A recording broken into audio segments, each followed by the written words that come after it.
one of the things I've learned a long time ago because of the amount of children I have, but even now more so homeschooling, because I'm always on a one-on-one with him, that I have to make sure I take time for myself so I can recharge.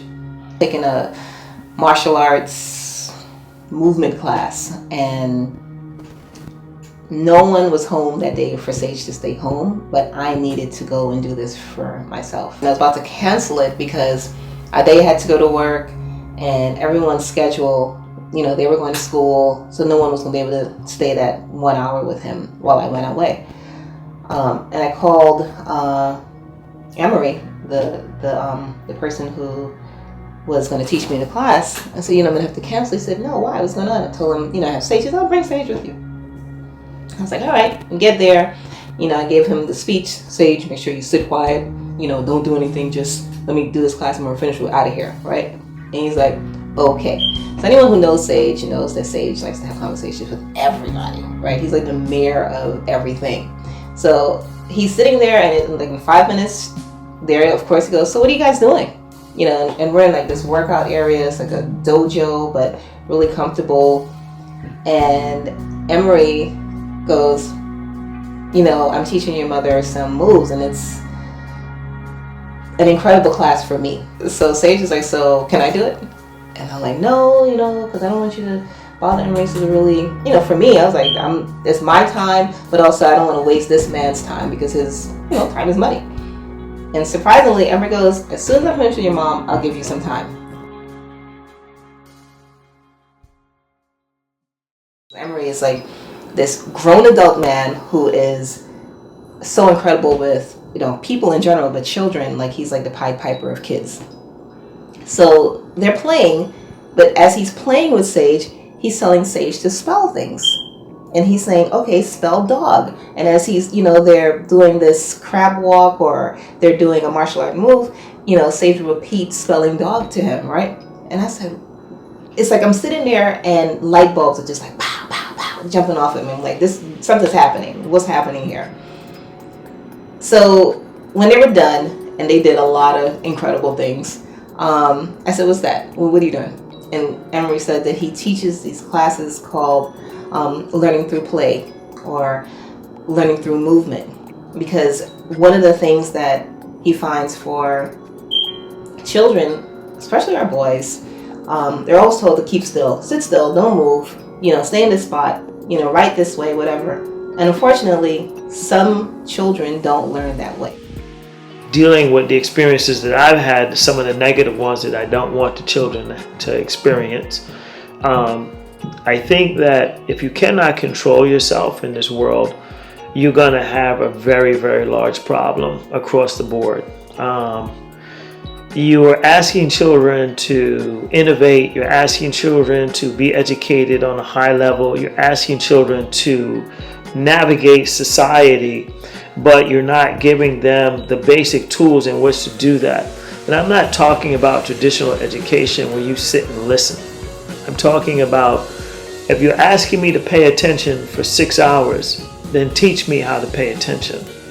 If you're telling me that I need to control myself in stressful situations, which may be very detrimental to even my life, then teach me how to do that in a real way. I'm not talking about a lecture format. I'm talking about, that's the wonderful thing about exercise and movement techniques, martial arts. You have to evidence the experience. There is a cognitive experience, there is a academic experience, but you can read all you want to, but that does not mean that you can evidence the skills. And so there's a hands-on somatic approach to these disciplines that affects the human organism in a way that I've not seen anything else do. And so again, I don't try to take away their childhood, I try to enhance it.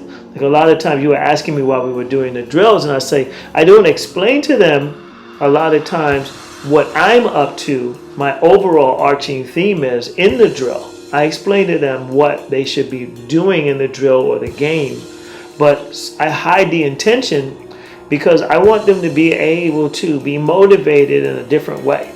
If it's fun and they're focusing on that aspect of it, they're still getting the benefit of it without having to think oh, he's teaching me something that I really need to know, sometimes that gravity can impede the learning process. It's not that we don't take it seriously or that they don't know that it's a serious thing, but I don't think it's always necessary to constantly hit them over the head with the whole aim of the program. He was actually believing the reason why he was homeschooling was because there was something wrong with him. And one day he said, Mommy, I have focus now. I can go back to school, right? I'm okay now, right? And I said, wait, hold on. Wait a minute.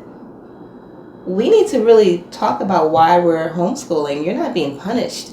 This is like this is some great stuff that we're getting a chance to spend time together. And I realized I had made this kitchen into like a small classroom. You know, I had at one point I was using the dry erase markers on the mirror in the living room, and you know, I would be like, okay, A, B, C, tell me what that sounds, and it was like by rote. I was doing everything that I didn't like that was happening in public school. I was doing it here, and he thought it was almost like a drill sergeant thing that was happening. We weren't doing anything different. So he's like, all right, well, look, I'm behaving now, right? So I can go back. And I said, you know what, we're not doing schoolwork anymore. We're not doing anything. We're not reading, we're not writing, we're just gonna go out and have some fun. And we started going to museums and parks, and he started going to all his classes, and he said, I'm not doing any schoolwork, none. Because we needed to unplug.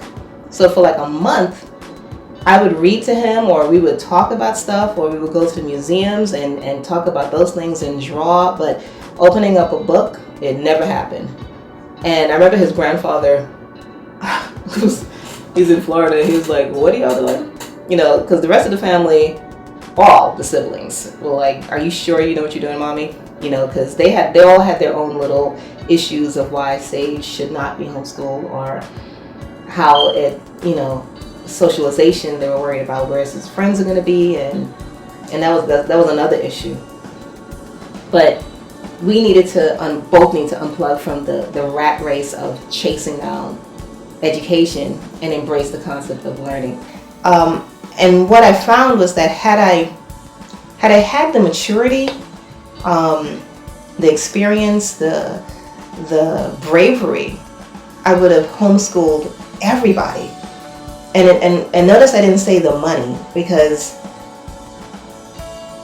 the concept is that homeschoolers are, you know, this two-family household where the mom was able to stay home and the husband goes out to work, and you know, there's a $120,000 paycheck coming in somewhere, and you know it's great, right?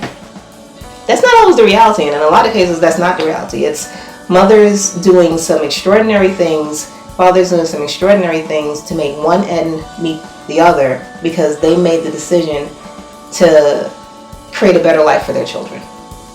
And when I was younger, I didn't know that was the case. I wanted to homeschool everyone, but I could only homeschool to a certain extent, and then, okay, now you have to go to school because I have to go to work. And I think if they had gotten that attention, which is what I think homeschool does, it gives a child attention. And when you give anything attention, you give a plant attention, it grows, it blossoms. You know, you give your body attention, you'll take care of it, you'll dress it, you'll keep it healthy, whatever. The neglect, the high class neglect that comes into play when you don't know better, creates a situation where my sons are, they're doing wonderfully, but I think that they would be further along than where they are now, had they gotten the ability to have the amount of attention I'm able to give to their younger brother.